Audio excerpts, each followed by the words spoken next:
Vamos a iniciar nuestra clase dominical en esta mañana y vamos a encomendar, a pedirle a Dios que nos dé orientación y sabiduría. Yo le ruego que inclinemos nuestro rostro y hagamos una oración. Amado Dios y Padre, aquí estamos delante de tu presencia en esta mañana preciosa que tú nos has permitido vivir. Y venimos, Señor, con un corazón dispuesto y agradecido a adorarte, a bendecirte, porque tú eres bueno, porque tú eres Dios, porque tú eres el Señor soberano, todopoderoso, Rey de la creación. Señor, yo te pido en esta mañana que nos dirijas, que sea tu Santo Espíritu trayendo paz a nuestras mentes, a nuestros corazones, y que seas tú dirigiendo todas estas actividades que vamos a hacer durante estas horas de adoración, Señor. Toma el control de este lugar, de nuestra mente, de nuestro corazón, Señor, y háblanos, instrúyenos en esta mañana y reparte los dones que tú tienes preparados para cada uno de nosotros. Ayúdanos, Señor. Necesitamos de ti, Señor. Muchas gracias te damos en el nombre de Jesús. Amén. Bueno, mis hermanos, en esta mañana me ha correspondido compartir el capítulo 10. Y quiero retomar sobre la clase pasada la muy buena exposición que nos hizo el hermano John Edison. Y habíamos terminado esa clase con una serie de preguntas y hemos llegado a unas conclusiones. Y una de estas conclusiones era que la sabiduría es un don de Dios. ¿Estamos de acuerdo? Que la sabiduría es un don de Dios y que la sabiduría nos viene por gracia, por revelación, no por nuestra inteligencia ni por nuestras cualidades intelectuales, por nada que tengamos que méritos propios, sino todo por la gracia del Señor, y que el principio de la sabiduría es el temor de Jehová. Entonces, tomando esto, encontraba yo que el autor de lo que estamos tratando de este libro, dice así, en la Escritura, la sabiduría es una cualidad moral tanto como intelectual. Moral, tanto intelectual, más que mera inteligencia. Y la resume así, dice, la sabiduría es en realidad el lado práctico del bien moral. O sea, la sabiduría es para llevarla a la praxis, a la práctica, y tiene que ver con el bien moral. ¿Estamos de acuerdo? Ahora, la pregunta es, si Dios es sabio, si Dios es omnisciente, en Él están escondidos todos los tesoros del conocimiento y la sabiduría. La pregunta es, ¿puede ser el hombre sabio? ¿Ustedes qué opinan? ¿Puede ser el hombre sabio? ¿No puede ser sabio? ¿O algunos hombres sí pueden ser sabios y otros no? ¿Qué nos dice la Biblia? La Biblia nos ordena que seamos sabios. Pero a todos, a sus hijos. No andéis como necios, dice la palabra, ¿verdad? Sino andad como sabios. Pero no es para todos, es para sus hijos, porque los que no tienen temor de Dios ni siquiera tienen el principio de la sabiduría, ¿verdad? Ahora, hay una promesa. De modo que si usted no es sabio o yo no soy sabio, tenemos una promesa que la encontramos en Santiago. ¿Alguien se acuerda de esa promesa? Que si alguno tiene falta de sabiduría, que la pida, que Dios de pronto se la da. ¿Ah? Que la da en abundancia y sin qué? Y sin reproche. O sea, no le va a decir, no, pero es que usted no necesita eso, ¿para qué? Dios la va a dar abundantemente y sin reproche. Entonces, en Génesis nos habla de la creación del hombre, ¿verdad? ¿Y qué dice Dios? ¿Cómo dice Dios cuando va a hacer al hombre? Hace un concilio, ¿no? ¿Con quién? Padre, Hijo y Espíritu Santo, y dice, hagamos al hombre conforme a ¿qué? A nuestra semejanza. ¿Y qué es una semejanza? A nuestra imagen y semejanza. ¿Y qué es una imagen y qué es una semejanza? ¿Qué mira usted en el espejo? Su propia imagen, ¿verdad? Es su imagen. Entonces, nosotros fuimos creados a imagen de Dios. Pero la pregunta es, ¿y cómo es Dios? ¿Cómo nos describe la Biblia a Dios? ¿Santo? ¿Cómo? Santo, justo, bueno, paciente, veraz, misericordioso, amoroso y sabio. Entonces, si nosotros somos hechos a la imagen y semejanza de Dios, decimos que reflejamos la imagen de Dios y por consiguiente tenemos esas características o esas cualidades que tiene Dios, ¿sí? Atributos de Dios, que son atributos que Dios comparte con los seres humanos, con sus hijos. ¿Sí? Hay atributos que Dios no comparte, como la omnipotencia, la omnisciencia, la omnipresencia. Eso no podemos ser omnipotentes nosotros, pero sí podemos ser buenos. Ahora que estamos en Cristo, ¿verdad? Porque antes no. Podemos ser pacientes y Dios nos va tratando poco a poco, va formando, nos va moldeando, nos va forjando en el yunque para ser pacientes, para ser amorosos, para ser justos, nos va transformando de gloria en gloria, la imagen de Cristo, eso nos dice la palabra. Ahora, si el hombre fue formado a la imagen de Dios, a la imagen y semejanza de Dios, ¿por qué entonces el hombre es como es? ¿Por qué hay tanta violencia, tanto caos, tanta maldad? Y el hombre es necio. ¿Alguien me puede decir? ¿Me puede ayudar? Por la caída del hombre. ¡Qué bien, oiga! Dice que en Génesis 3 nos muestra cómo el hombre cae, cómo Eva es tentada y accede a la propuesta de Satanás, a la insinuación de Satanás. Y ella cae en pecado y lleva a su marido también a pecar. Y esa imagen de Dios queda distorsionada. Y como dice en Romanos, el hombre pasa de ser sabio, teniendo temor de Dios, teniendo conocimiento de Dios, siendo obediente a Dios, a ser un hombre necio. Romanos 1:22. Mira ahí nomás, a ver si nos alcanza el tiempo. Romanos 1:22. ¿Qué dice la palabra? Romanos 1:22, ¿alguien puede leer? ¿Duro? Profesando ser sabios se hicieron necios, porque, ¿sí? Dice antecitos, dice, pues habiendo conocido a Dios no le glorificaron como a Dios ni le dieron gracias, sino que se envanecieron en sus razonamientos y su necio corazón fue entenebrecido. Profesando ser sabios se hicieron necios. Y empezó allí la idolatría. Cambiaron la verdad de Dios por la mentira.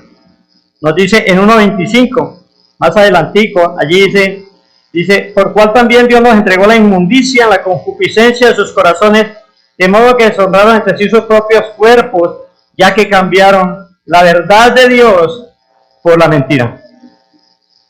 Andar en la verdad es andar en sabiduría. Y sabemos qué es la verdad, ¿no? ¿Qué es la verdad? ¿Quién es la verdad? Cristo es la verdad. Esa fue la pregunta que hizo Pilato, ¿no? ¿Qué es la verdad? Ahora, el hombre es culpable en este capítulo de Romanos. Dios nos muestra todas las consecuencias de la caída del hombre, de la necedad del hombre que lo conduce a una desobediencia total, a una rebelión total y a una práctica del mal absoluta. El hombre vive pecando y solo pecando, como en el caso de las épocas de Noé. Entonces, el hombre distorsiona su imagen, pero ¿qué pasa? No se queda Dios de brazos cruzados. Dios en su infinita misericordia, en su amor, de acuerdo a su plan eterno, llama para sí un pueblo para ser redimido y envía a Jesucristo a darnos un mensaje que transforma nuestras vidas, porque Jesús dijo: la palabra que os he dado son espíritu y son vida. Y la palabra de Dios es viva y eficaz. Y la palabra de Dios transforma al ser humano. Es la única que puede cambiar a un ser humano. A un borracho lo puede volver una persona sobria, ¿sí? A un necio lo puede volver sabio. Y manda a Cristo con un mensaje. Pero lo más impactante de todo es que el mensaje es Cristo mismo. Yo debo oír el mensaje, aceptar el mensaje, pero el mensaje en sí es Cristo mismo. Cristo es el mensaje. Cristo vive en mí y Cristo transforma mi vida de dentro hacia afuera. Transforma mi corazón, transforma mi manera de pensar, mi manera de vivir, y poco a poco va transformando hasta mi manera de mirar, mi manera de reír, mi manera de gesticular, porque hay una transformación que lo hace solamente el Señor, renovándonos cada día a la imagen original. ¿La imagen de quién? A la imagen de su Hijo. Miremos Colosenses 3:10. Yo los invito a que vamos a Colosenses 3:10. Colosenses 3:10. Dice así, hablando de la antigua manera de vivir, está haciendo una exhortación Pablo a que dejemos esa manera de vivir, y dice en el 3:10, dice: y revestidos del nuevo. ¿De cuál nuevo?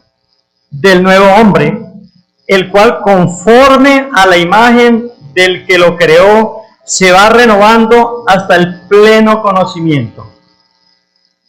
Es una renovación progresiva que Dios realiza en nuestra vida. Una renovación, transformación, como una metamorfosis que Dios realiza en la vida del ser humano de una manera progresiva. Pero miren el capítulo 1, vamos al capítulo 1 un momentico, que este versículo me parece clave. Capítulo 1, versículo 1 al 3, dice así. Dice: porque quiero, hablando Pablo allí, dice: porque quiero que sepáis cuán gran lucha sostengo por vosotros y por los que están en la Odisea y por todos los que nunca han visto mi rostro, para que sean consolados sus corazones unidos en amor. ¿Hasta qué? Hasta alcanzar todas las riquezas de pleno conocimiento, a fin de conocer el misterio de Dios el Padre y de Cristo, en quien están, ¿qué? Escondidos todos los tesoros de la sabiduría y del conocimiento. ¿Dónde están escondidos todos los tesoros de la sabiduría y del conocimiento? En Cristo. Una vez que leí yo esto, me quedé maravillado. Dije: a mí me gusta estudiar, a mí me gusta leer, y yo quisiera conocer más. Y para conocer más tengo que conocer a Cristo, porque Cristo es la verdad. Cristo es el Padre de todas las ciencias, de todo conocimiento, porque Él lo ha hecho todo.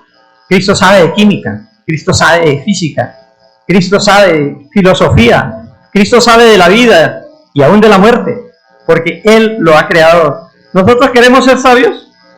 Hermano, anhelamos ser sabios. ¿Qué debemos hacer? ¿Qué debemos hacer? Buscar a Cristo, conocer a Cristo. Cristo es la verdad y Cristo es el mayor tesoro del conocimiento y de la sabiduría. La Biblia nos habla mucho sobre la sabiduría, y si ustedes quieren conocer un poquito más de la sabiduría, no sino que vayan a Proverbios, del capítulo 1 al capítulo 9, podemos encontrar cómo la sabiduría nos habla. La sabiduría se identifica con Dios mismo, que hace una invitación a desearla, a buscarla. Dice que debemos buscar ante todo sabiduría. Ante todo. O sea, primero que todo, sabiduría. Primero que todo, conocer la verdad. Primero que todo, conocer a Dios. Primero que todo, conocer a Cristo. Primero que todo, buscar el reino de Dios y su justicia. Las demás cosas vienen por añadidura. Dice que la sabiduría es la vida de nosotros. Y nos invita, nos exhorta. En el Nuevo Testamento, muchos versículos. Efesios 5:15, miremoslo allí, Efesios 5:15. Efesios 5:15. Efesios 5:15. Dice así, una exhortación de Pablo, dice: mirad pues con diligencia cómo andéis, no como necios, sino como sabios, aprovechando bien el tiempo, porque los días son ¿qué? Malos. Por tanto, no seáis insensatos, sino entendidos de cuál sea la voluntad del Señor. ¿Y queremos conocer la voluntad del Señor? ¿Para qué? Para obedecerla, ¿verdad? ¿Y dónde la encontramos? En su palabra encontramos la voluntad del Señor. La Biblia, en el Nuevo Testamento, nos exhorta a andar sabiamente. En Colosenses 4:5 también nos dice, Colosenses 4:5, miremos ahí un momentico. Colosenses 4:5. Dice: andad sabiamente para con los de afuera, redimiendo el tiempo. Somos testimonio y debemos andar en sabiduría. Los no cristianos nos van a juzgar por nuestro comportamiento sabio o nuestro comportamiento necio. A veces actuamos como locos. Muchas veces no tenemos presente que estamos delante de un Dios vivo, que nos está observando cada instante. Dios no duerme, sino que sus ojos están puestos sobre sus hijos, sobre nosotros. Pero nosotros no tenemos una conciencia clara de la presencia de Dios en nuestras vidas. Y a veces actuamos neciamente. Tomamos decisiones sin consultar a Dios. Hablamos cosas sin consultar si están en relación con lo que Dios quiere, conforme a su palabra. Y actuamos de manera necia. Y eso es un mal testimonio para el Evangelio. Es una mala referencia para el Evangelio. Muchos dicen: pero yo no quiero ser como él. ¿Ve? Dice que es cristiano, pero mírenlo cómo vive, cómo actúa. Y muchas veces en la casa nos han criticado eso, ¿cierto? A veces dicen: vea, luz en la calle y oscuridad en la casa. ¿No han dicho alguna vez eso? A mí una vez me lo dijeron. Ahora, pero ¿de dónde procede la sabiduría de Dios? Se me acabó el tiempo. ¿De dónde proviene la sabiduría de Dios? De Dios, ¿no? ¿De dónde proviene la sabiduría de Dios? ¿No? Blanco redondo. ¿De dónde procede la sabiduría de Dios? De Dios. ¿Ah? Ahora, dice, mire, esta es importantísima. 1 Corintios 1:24. Pero desde el 23 dice: pero nosotros predicamos a Cristo crucificado, dice Pablo. Para los judíos ciertamente tropezadero y para los gentiles locura. Mas para los llamados, ¿quiénes son llamados aquí? Nosotros somos llamados. Así judíos como griegos, ¿Cristo qué? Poder de Dios y sabiduría de Dios. Cristo es poder de Dios y sabiduría de Dios. Entonces, la sabiduría proviene de Dios. La sabiduría es Cristo. ¿Y cómo adquirimos esta sabiduría? ¿Habrá alguna manera? ¿Habrá algún método? ¿Habrá un currículum para estudiar y aprender la sabiduría de Dios? ¿Sí? Bueno, sí hay unos pasos para hacer. El primero de los pasos es reverencia a Dios. Debemos ser reverentes delante de Dios. Reconocer que Él es Dios, que nosotros somos humanos, pecadores. Y esa reverencia a Dios, cuando miramos la gloria de Dios, la grandeza del Señor, nos hace ser humildes, nos humilla. ¿Sí? Estar delante de Dios humilla. ¿Por qué? Porque somos eso, somos pecadores. Somos pequeños delante de Dios, no somos nada. Y uno de los principios de la sabiduría es el temor a Jehová. Debemos desconfiar de nuestros propios pensamientos, de lo que nos insinúa nuestro malvado corazón. Pero hay obstáculos para aprender, para ser sabios. ¿Cuáles son? El orgullo y la presunción. El orgullo, creer que nosotros sabemos todo, que somos demasiado inteligentes, que tenemos mucha astucia, eso impide que seamos sabios. Queremos ser demasiado listos y no consultamos la palabra de Dios. No pedimos el consejo de Dios, la orientación de Dios para actuar sabiamente, para vivir sabiamente. ¿Y cuál es el otro requisito? Aceptar su palabra. No cuestionar su palabra, aceptar su palabra. Aunque en la Biblia hay partes que son misteriosas y son profundas e incluso son duras de aceptar, ¿sí? No debemos cuestionar la palabra de Dios. Debemos aceptarla, y si no entendemos la palabra y nos causa escozor en nuestra vida, debemos pedirle a Dios que nos ayude, que nos ilumine, que nos revele lo que tiene Él que decirnos a través de ese mensaje, de ese texto. Entonces, aceptar la palabra de Dios, ¿por qué? Porque la sabiduría se forja a través del estudio de su palabra. Pablo exhorta, dice que la palabra de Dios more abundantemente en vosotros. La pregunta es, ¿mora abundantemente la palabra en mí? Podemos preguntarnos eso. ¿Mora abundantemente la palabra en mí? En el buen tesoro de mi corazón he atesorado esa palabra. Está el baúl de mi tesoro, ¿está lleno o está a medias? Ya casi no hay nada en mí. Porque del buen tesoro de su corazón sacamos, ¿no? Para dar. Y los malos también, de su mal tesoro que hay en su corazón sacan para los demás. Entonces, aceptar su palabra, y esa palabra nos va forjando la palabra de Dios. Cristo mismo, el Verbo, se encarna en nuestras vidas en la medida que nosotros encarnamos la palabra de Dios. Y puedes decir un día, como dijo Pablo, ¿verdad? Ya no vivo yo, Cristo vive en mí. Una transformación total y real que Dios opera por su amor y por su misericordia y por su gracia en nuestras vidas.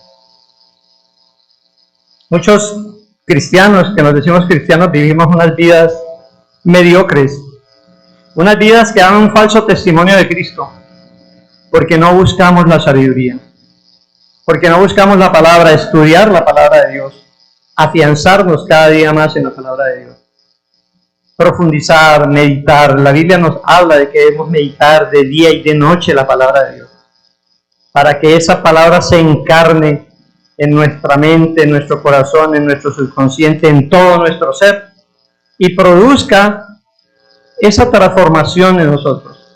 Se va forjando la palabra de Dios y nos vamos semejando cada día más a Cristo, a esa imagen que una vez se perdió en el transcurso de nuestra vida. Incluso desde nuestro nacimiento ya nacemos chuecos, torcidos, en pecado. ¿Amén? Entonces, ¿qué debemos hacer? ¿Saben qué deben hacer? ¿Qué se proponen ustedes hacer ahora para ser sabios? Buscar a Dios, estudiar la palabra, meditar la palabra, aprenderse todos los días un versículo. ¿No le parece bien? Sí, a mí me parece bien. Bueno, hasta aquí llegó la clase. ¿Hay alguna preguntita? ¿Algo que me puedan aportar, que me puedan ayudar? No me van a rajar. Sí, mi hermano Mario.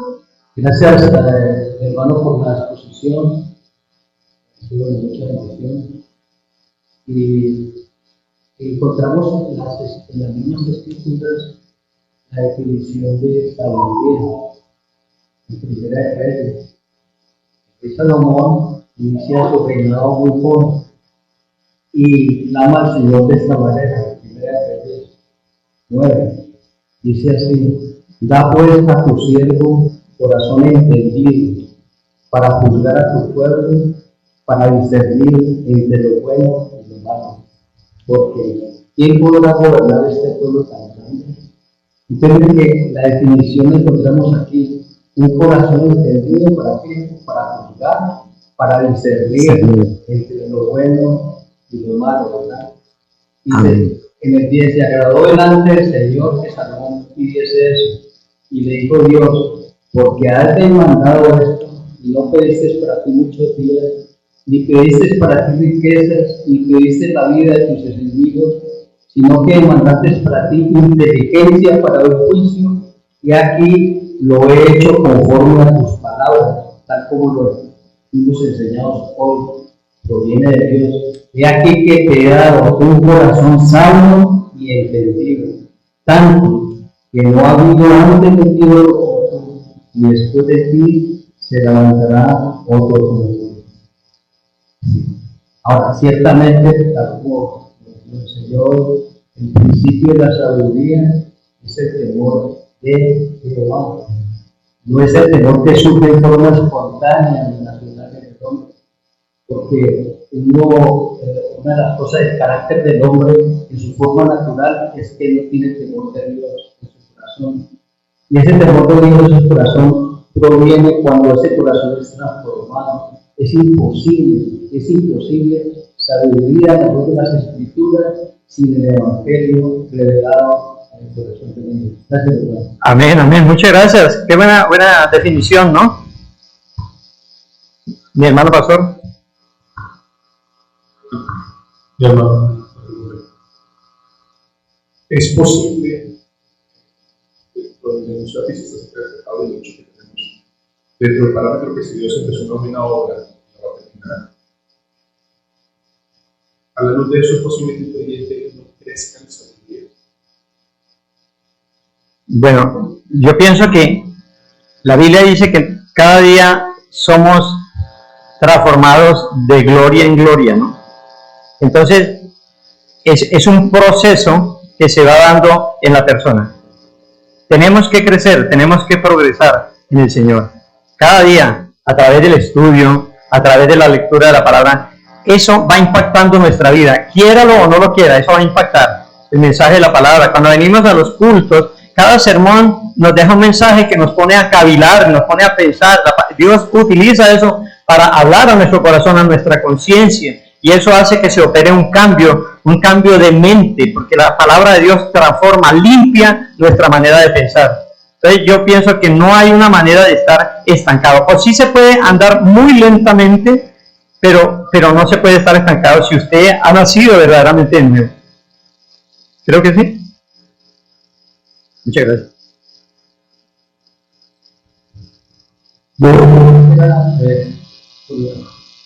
Las Escrituras dicen que comenzó la buena obra la va a perfeccionar. Amén. Entonces la va a terminar porque, es decir, mientras estemos en este mundo, no vamos a ser perfectamente. El Señor a través de su Santo Espíritu va orando en nuestros corazones para que seamos conformados cada día más a la imagen de Cristo. Entonces, ese terminar, esperamos que sea cuando seamos glorificados en el Señor.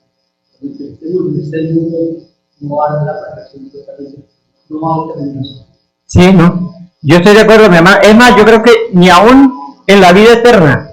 Porque ¿qué es la vida eterna? Que te conozcan a ti, el único Dios verdadero. O sea, ni en la vida eterna vamos a conocer a Dios, vamos a tener toda la eternidad para conocerlo. ¿Y cuándo acabamos? Cuando se acabe la eternidad, ¿no? ¿Cuándo acabamos de conocer a Dios? Cuando se acabe la eternidad. ¿Todo? ¿Eso es todo? Bueno, mi hermano, muchas gracias. Vamos a orar. Y después de la oración quiero invitar a mi hermano César Gómez, que nos quiere decir algo. Oremos. Amado Dios y Padre, te doy muchas gracias por tu amor, por tu sostén, por tu apoyo, por la sabiduría que nos das, Señor, por tu guianza, por tu misericordia, por tu amor, por tu perdón, por todo, Señor. Tú eres muy bueno y nosotros somos inmerecedores de toda esa gracia. Gracias, Padre, por mis hermanos aquí presentes. Permite, Señor, que estas enseñanzas que se dan no queden en el aire, Señor, sino que las asimilemos en nuestro corazón y en nuestra mente para que esa palabra haga el objetivo para la cual tú la enviaste, Señor. Ayúdanos, Señor, a ser más perceptivos. Ayúdanos, Señor, a darnos un corazón humilde y darnos discernimiento, Señor, para entender entre el bien y el mal y actuar conforme a tu voluntad.